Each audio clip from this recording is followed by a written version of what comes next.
Algum irmão. Vamos abrir no Evangelho de Mateus, no capítulo 8. Evangelho de Mateus, no capítulo 8, e nós hoje estaremos vendo dos versículos 28 ao 34. Evangelho de Mateus, capítulo 8, de 28 a 34. A cura de dois endemoniados gadarenos.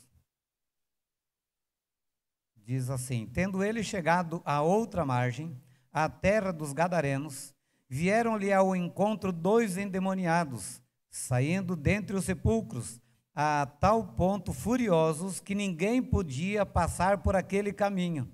E eis que gritaram: que temos nós contigo, ó Filho de Deus? Vieste aqui atormentar-nos antes do tempo?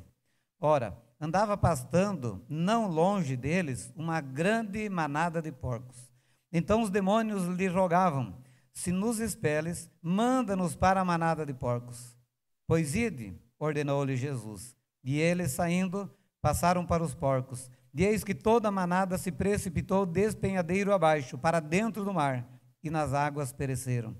Fugiram os porqueiros, e chegando à cidade, contaram todas estas coisas, e o que acontecera aos endemoniados. Então a cidade toda saiu para encontrar-se com Jesus, e vendo-o, lhe rogaram que se retirasse da terra deles. O resgate de uma vida, ou preço, ou valor de uma alma, de uma vida. Qual é o valor de uma vida? Qual é o valor de uma alma, de uma pessoa? Os filhos de Corá refletiram sobre isso no Salmo 49, ali nos versículos 7 e 8, e eles chegaram à seguinte conclusão: sei que nenhum deles, falando dos homens, com todo o seu poder, com todas as suas riquezas, com todas as suas coisas, sei que nenhum deles, por mais rico que seja, pode salvar seu irmão da morte e pagar a Deus o preço da salvação. O resgate de uma vida não tem preço, não se pode pensar em pagar. Então não tem como resgatar uma vida, humanamente falando, com as condições dos seres humanos.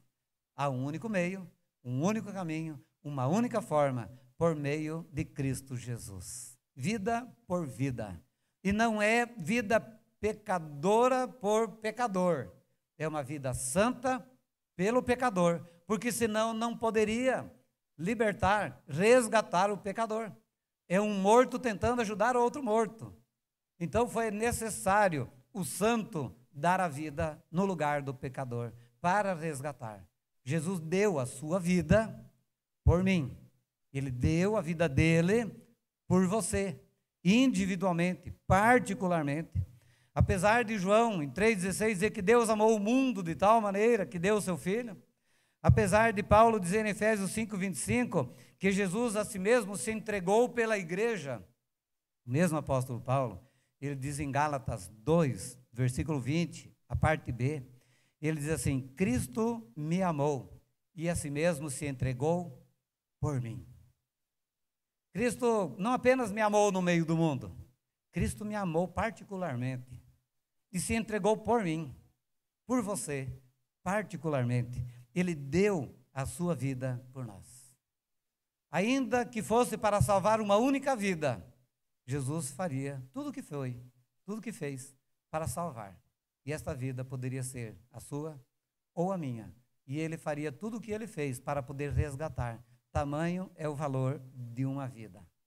O homem não tem nenhum valor separado de Deus, mas com Deus. Ele se torna um filho de Deus, um herdeiro de Deus. E ele tem tudo, toda a herança, porque ele se torna um co-herdeiro com Cristo Jesus. Então Jesus, ele nunca desprezou as multidões, mas Jesus sempre tratou com indivíduos. Nós podemos olhar, Jesus até alimentou a multidão e tal, mas sabia que era apenas por um interesse deles. Depois ele vai dar uma dura neles e a maioria deixa Jesus. Mas Jesus sempre tratou olho no olho, individualmente com cada pessoa. O encontro é pessoal, não é coletivo. Jesus não salva por atacado, Jesus salva individualmente. E ele deixou o céu por você. Ele deixou o céu por mim, para nos dar a salvação, para nos dar a vida eterna. E ele veio ao nosso encontro. E ele não mediu esforços nenhum. Inclusive, ele deixou a sua glória, ele se humilhou e se fez homem para descer até nós, para nos dar a salvação, para nos dar a vida eterna. E é isso que esse texto nos mostra, meus irmãos. Se os irmãos olharem no capítulo 8 ainda, no versículo 5, diz que Jesus, entrando em Cafarnaum, e ali ele permaneceu fazendo alguns milagres, era onde ele morava também, e ele estava em Cafarnaum. No versículo 18, ele ordenou aos discípulos para passar para outra margem, sair de Cafarnaum, atravessar o mar da Galileia, para ir para a terra dos Gerazenos ou Gadarenos, né? Tanto faz, e ele então vai para a outra margem. Diz o versículo 28 que, tendo chegado à outra margem, nessa cidade chamada Gadara, a região de Decápolis, 10 cidades que havia naquela região ali, então ele chegou naquele lugar, naquela cidade. O que aconteceu antes de chegar ali? Uma grande e forte tempestade. E ele acalma, faz aquele milagre. Eles tiveram uma noite terrível, uma noite muito difícil, enfrentando muitas dificuldades, mas chegaram do outro lado, depois de acalmar toda aquela tempestade. E com quem que Jesus se depara? Ou para que é que Jesus foi? Com que propósito ele passou tudo o que passou durante toda aquela noite, saindo de Cafarnaum para ir para Gadara, com o único propósito: salvar um homem ou dois, para ir ao encontro daqueles homens. Nesse caminho ninguém passava com medo desses homens, que eram violentos, que eram perigosos, mas Jesus vai naquele caminho, ao encontro desses dois homens, desprezados pela sociedade, desprezados pela família, homens que estavam largados às traças, não tinha mais nenhum valor para a sociedade. Aqueles homens estavam lá, entre os sepulcros, andando nu. Nós não podemos ler esse texto sem olhar nos outros evangelhos, né? Marcos capítulo 5 e Lucas capítulo 8 também, que vão dar mais detalhes. Então, esses homens estavam num estado de vida deplorável, que ninguém mais dava nada por eles, tanto é que ninguém mais passava por ali com medo, inclusive, daqueles homens, marginalizados, largados, e o Senhor Jesus passa por lá, para libertar aqueles dois homens. E aí o povo daquela cidade viu tudo o que viu, a libertação daqueles homens, a transformação daqueles homens, mas disseram para Jesus: vai embora daqui. Jesus diz no capítulo 9, versículo 1, que Jesus pegou o barco e foi embora. Voltou para Cafarnaum, foi embora e deixou ali aquele povo. Meus irmãos, multidões estão perdidas. Multidões estão atrás de Jesus apenas por interesses de curas, de milagres, de prosperidade, de tantas outras coisas. E no meio disso tudo, Jesus se volta para mim e para você, para nos dar a salvação, para nos dar a libertação, para nos tirar da escravidão do pecado. Ele veio para resgatar a minha e a sua vida das garras de Satanás, do domínio de Satanás, do poder de Satanás. Ele veio para trazer vida a cada um de nós. Então, como eu já disse, os irmãos podem acompanhar esse texto paralelo, né, em Marcos e também em Lucas. E eu quero destacar aqui, brevemente, 4 coisas. E a primeira delas que eu quero destacar aqui é que uma pessoa sem Jesus, ela está dominada pelo diabo. Não existe um meio termo. A casa não fica vazia, não fica desocupada, não fica limpa. Ou a pessoa, ela é habitada pelo Espírito Santo de Deus ou pelos demônios. Ou é habitada por Satanás. Então, a nossa vida é habitada ou por Cristo ou por Satanás. Esses homens aqui, meus irmãos, eles estavam endemoniados. E aqui nós temos que entender que nem todos os que são possuídos pelo inimigo ficam dessa forma esquisita, endemoniados. Chegam a esse ponto. Mas o diabo pode levar a uma situação ainda pior do que essa. Pode levar à morte. Pode levar à desgraça plena. Esses homens ainda tinham vida e tinham, não que tinham esperança, mas houve salvação para eles. Houve por parte de Cristo uma esperança na vida daqueles homens, mas eles tinham perdido tudo, dignidade, convívio social, né? Eles eram violentos, eles agrediam seus próprios corpos, andavam nus, vivendo entre os sepulcros, num estado totalmente deplorável. Possuídos pelo inimigo, escravizados pelo inimigo, né? Eles estavam, então, dessa forma. Mas eu quero dizer que, em outros casos, uma pessoa oprimida e dominada pelo diabo, ela pode estar bem vestida, ela pode ter uma família, ela pode ser bem-sucedida nos seus negócios, e assim mesmo estar possuída pelo inimigo, dominada pelo inimigo. Se não tem Cristo, o senhor dela é Satanás. O senhor dela são os demônios. Lembra de alguém? Lemos o nome dele antes, a preparação para a Santa Ceia. Judas Iscariotes. Entrou nele Satanás. E sabe o que ele fez? Tomou Santa Ceia. Participou da ceia do Senhor. Quem diria? Tanto é que houve um alvoroço entre eles, não sabiam quem era, quem podia ser, que trairia Jesus. Judas estava ali, dentro da igreja, sentado, bonitinho, perfumado, louvando, glorificando e tal. Esses demônios não adoraram Jesus? Se prostraram diante de Jesus? Sabiam quem era Jesus? Muitos endemoniados, mas não possuídos dessa forma esquisita, muitas vezes assentados dentro dos bancos, dentro das igrejas, sentados do nosso lado. E quem sabe, nós achamos que são os outros, mas você já entregou a sua vida a Jesus? Ele já é o Senhor da sua vida? Ele tem dominado a sua vida? Então, não devemos nos enganar. Nem todo que me diz Senhor, Senhor entrará no reino dos céus. E diz que esses homens creram, e eles adoraram, e eles oraram. Então, esses homens foram transformados por Cristo Jesus, né? Então, uma segunda coisa que eu quero destacar aqui, não dá para nós esmiuçarmos muito, mas uma segunda coisa que eu quero destacar aqui é que o inferno é terrível. Por que viestes atormentar-nos antes do tempo? Quem falou isso?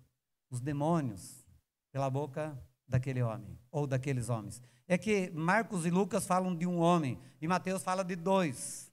Não sei qual a ênfase de Marcos e Lucas, ou a de Mateus, de apenas citar aqui dois e lá no caso um. Mas o fato é que, então, esses demônios expressaram por meio desses homens que Jesus, de fato, é o Cristo, é o Senhor, e com ele virá o juízo para aquele que não crê. E é nesse período que os demônios serão lançados no lago de fogo, lá no inferno. O inferno existe, aqueles que não creram estão lá, mas a questão é que haverá o dia em que será definitivamente lançado no lago de fogo e enxofre, preparado para o diabo e os seus anjos. Então o diabo sabe, e os demônios sabem, que o lago de fogo está preparado para eles. Não há salvação, não há arrependimento, não há mudança para o diabo e os seus anjos. E eles não querem ir para o inferno. Quão terrível é o inferno. O quão desgraçado é o inferno.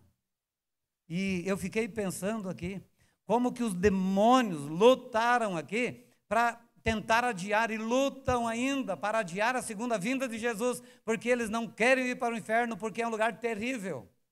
E quantas pessoas, tendo a oportunidade de não ir para esse lugar, não se rendem a Cristo Jesus, continuam apegados nos seus pecados, na dureza do coração, na sua incredulidade. É até pensar que é uma coisa insana. Uma pessoa, é uma loucura, uma pessoa tendo a oportunidade dessa coisa que nem os demônios querem, que é se livrar do inferno. E muitas pessoas não estão nem aí. Se você anda indiferente a tudo que está acontecendo, sem nenhuma decisão por Cristo, de crer em Cristo, de entregar a sua vida para Cristo e viver para Cristo, lembra desses demônios aí. Eles não querem ir para o inferno. E você quer ir assim mesmo? Você quer ir dessa forma? Então, qual é a oportunidade para se livrar do inferno? É o encontro com Cristo. E assim como ele foi para lá, para cruzar aquele caminho que ninguém mais queria fazer, e Jesus foi ao encontro daqueles perdidos, ele está cruzando o nosso caminho, e cruza o nosso caminho, e vem ao nosso encontro para nos dar a salvação, para nos livrar desse lugar terrível que é o inferno. Tem até um cântico que fala isso, né? Sobre algo terrível que é o inferno. E outra coisa, meus irmãos, muitas vezes as pessoas estão agindo como o povo daquela cidade. E todo mundo tinha medo daqueles endemoniados. E Jesus liberta eles falaram para Jesus, vai embora daqui. Pessoas têm sido abençoadas pelo Senhor, têm sido beneficiadas pelo Senhor, mas eu não quero. E sabe o que Deus faz? Ele respeita, Ele não força, tá? Então, a terceira coisa que eu quero destacar aqui é que Jesus, Ele não mede esforços, Ele não faz conta, no caso do preço para resgatar uma vida das garras do diabo. Mas Ele não vai forçar ninguém. Ele não vai arrombar a vida de ninguém. É interessante que ninguém mandou chamar Jesus para ir para esse lugar. Podem vasculhar a Bíblia, Jesus não foi chamado para ir para lá. Aqueles homens não foram ao encontro de Jesus, a não ser quando Jesus já estava lá. E eles vieram para poder, então, com certeza, confrontar Jesus como eles confrontavam todas as outras pessoas. Talvez corriam atrás, sei lá, se matavam, sei o que eles faziam, tá? Mas Jesus é quem foi ao encontro daqueles homens. E eles, ao verem Jesus, eles se prostram diante de Jesus. E eles vão ao encontro agora de Cristo Jesus. E diz então que eles foram transformados por Cristo Jesus. Os demônios saíram daqueles homens. E diz a Bíblia que é uma legião.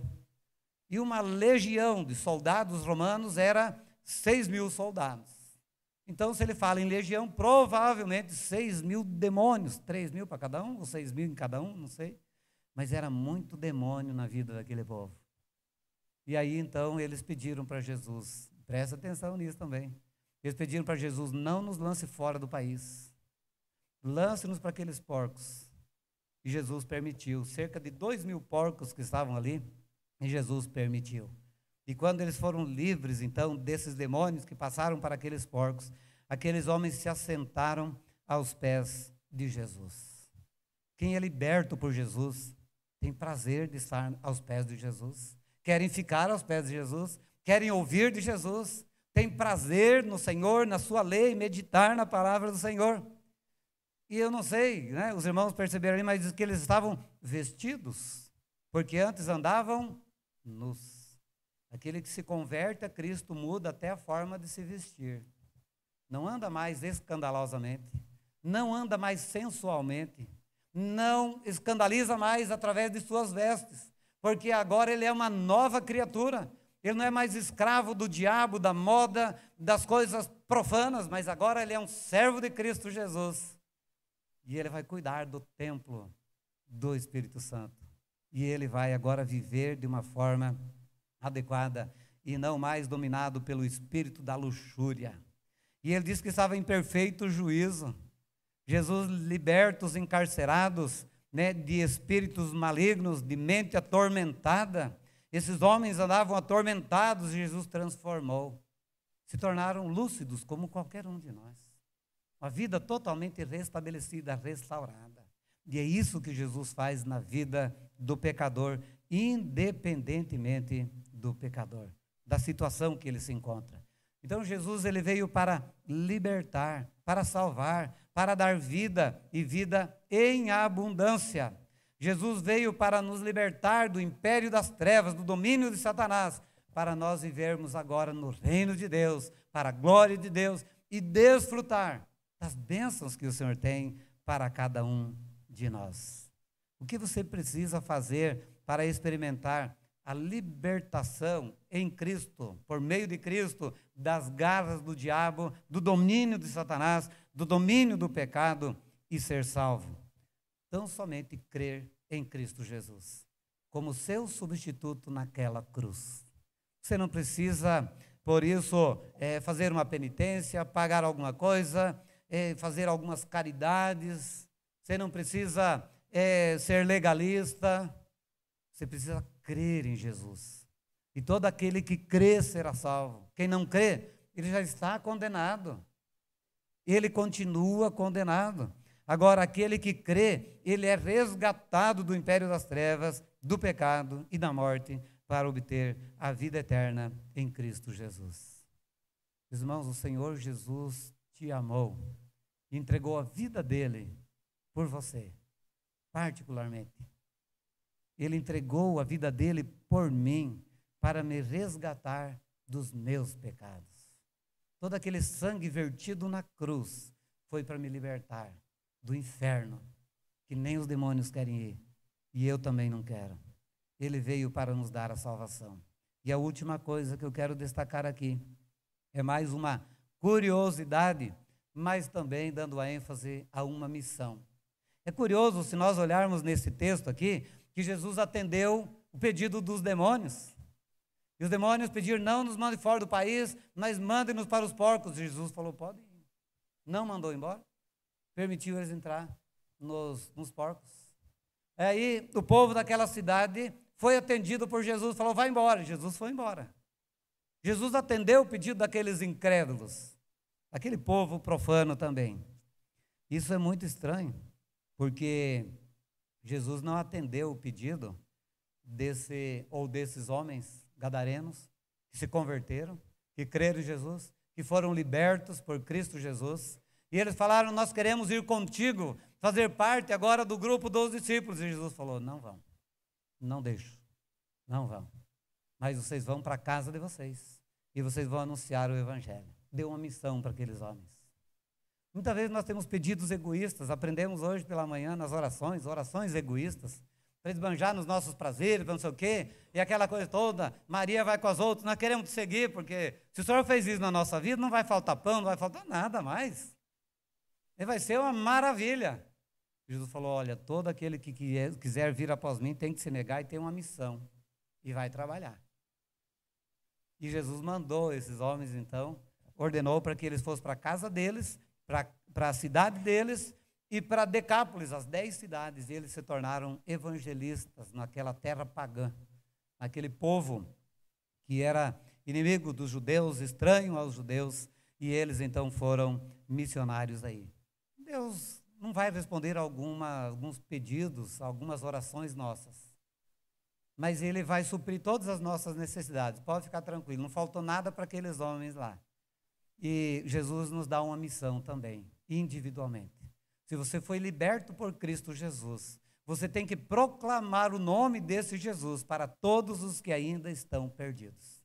Mesmo que aquele povo rejeitou Jesus, mandou Jesus embora, Jesus foi, mas deixou ali os seus discípulos. Jesus subiu aos céus, Ele não está mais presente fisicamente conosco, mas Ele nos deixou para anunciar o Evangelho da salvação, da libertação, para que todo que crê em Cristo Jesus tenha a vida eterna. Essa é a nossa missão, ir e proclamar o Evangelho de Cristo Jesus. Jesus atendeu o pedido daqueles demônios. Foram para os porcos, mas o que aconteceu? Pereceram os porcos ali. Jesus atendeu o pedido daquela cidade, sabendo que isso seria para a ruína deles mesmo. Porque sem Jesus o que resta é o inferno. Jesus sabia disso, mas respeitou a opinião deles. É claro, deixou aqueles 2 homens, não sabemos quantos se converteram, mas com certeza Jesus tinha mais alguns para salvar ali. E deu uma ordem para aqueles 2 homens, e a ordem é dada para cada um de nós também. Ide e pregai o Evangelho de Cristo Jesus. Aquele que crê será salvo, quem não crê já está condenado. Nós não convertemos ninguém. É o Espírito Santo que convence o homem do juízo, da justiça e do pecado. Eu posso tornar uma pessoa religiosa, mas não cidadão do reino dos céus. Ele sai do banco, como eu falo, sai do banco da igreja para o quinto dos infernos. Agora, se nós levarmos essa pessoa a conhecer o Evangelho de Cristo Jesus, ser apenas um intermediário na negociação, né, de poder fazer com que a pessoa seja confrontada com o seu estado de miséria e com Cristo Jesus que pode libertar, essa pessoa terá a vida eterna na pessoa bendita de Cristo Jesus. Porque assim como Ele veio para me salvar, assim como Ele veio para te salvar, Ele também veio para salvar os nossos amigos, familiares, vizinhos, cidade brilhante e tantas outras pessoas. E todo aquele que crê terá a vida eterna. Então Então lembra disso. O Senhor Jesus veio para resgatar uma vida. Qual é o preço? Qual é o valor? É a morte de Jesus, a vida de Jesus, do Filho de Deus, que não precisava fazer isso. Deus, ele é completo sem a humanidade. A humanidade escolheu pecar, a humanidade escolheu se separar de Deus, e Deus não tem falta de nada, nunca teve falta de nada, ele é pleno. Tem um salmo que diz, vocês ficam aí me oferecendo, tal, e aquele sacrifício, aquela coisa toda no Velho Testamento. Se eu tivesse fome, eu comia o que eu queria, tudo é meu, tudo é meu. No mar, na terra, no ar, os animais que voam, tudo é meu, não estou precisando de nada. Então quem precisava era nós. E quem não podia sair desse estado, éramos e somos nós. Agora Jesus veio para nos libertar. O que seria daqueles homens sem o encontro com Jesus? Assim é daquele que hoje não tem um encontro com Cristo Jesus, que não é transformado por Cristo Jesus, que não tem a sua vida mudada por Cristo Jesus. Vai continuar no estado que aqueles homens estavam, mas eles tiveram encontro e foram salvos. Se você também tiver um encontro e Cristo está aqui, você pode dizer, retira-te da minha presença, ou então se prostrar diante dele e crer nele como seu único e suficiente Salvador. E este é o meu conselho para você, para que você seja transformado por Cristo Jesus numa nova criatura, nascer de novo, né, e deixar este mundo de pecado e viver agora uma vida plena em Cristo Jesus. Que Deus assim abençoe a cada um de nós, para que possamos olhar para Cristo como nosso Salvador, que veio para resgatar a minha vida, a sua vida em particular. Apesar de, eu falei na quarta-feira que o Senhor Jesus salvou lá a família de Lídia, salvou a família do carcereiro, mas Ele salvou de um em um, assim como nós também. Ele pode salvar a sua família toda, mas vai crer de um em um. Cada um tem que tomar a sua própria decisão. Você não salva a tua família porque você creu.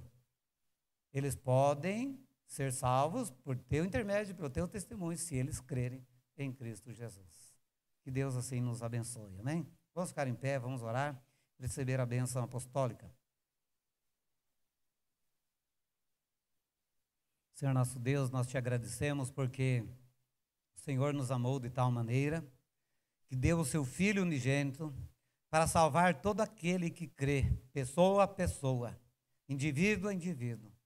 E nós estamos aqui, ó Deus, nesta noite, alguns já com a convicção, com a certeza, porque a Tua palavra nos dá, que o Teu Espírito testificando conosco, que nós somos filhos de Deus, que nós nascemos de novo, e muitos, ó Deus, que talvez ainda não tiveram esse encontro, que nesta noite possam pensar e possam tomar esta decisão de crer em Jesus, de entregar a vida a Jesus, de renunciar o pecado e de, ó Deus, aceitar pela fé o sacrifício de Jesus no seu lugar, que pagou a sua dívida, e que assim essa alma, esta vida possa ser resgatada.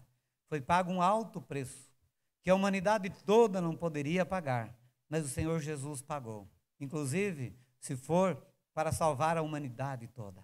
Portanto, ó Deus, que esse poder repouse sobre nós, nos convencendo do pecado, para crermos em Cristo e obtermos assim a salvação, a libertação da nossa alma. Assim nós oramos, pedindo para que o Senhor nos abençoe e nos leve em paz agora para os nossos lares, nos dando mais uma semana debaixo da Tua graça e do Teu cuidado, e que assim nós possamos viver segundo o Teu Evangelho, segundo a Tua palavra, e dando graças ao Senhor, porque o Senhor nos resgatou do domínio de Satanás. É a oração que fazemos em nome de Jesus. Amém. Que a graça e a paz do nosso Senhor e Salvador Jesus Cristo, que o amor de Deus, o nosso eterno Pai, que a comunhão e as consolações do Espírito Santo de Deus repouse e permaneça sobre cada um de nós, desde agora e para todo sempre. Amém. Os irmãos podem se assentar, espere um pouquinho.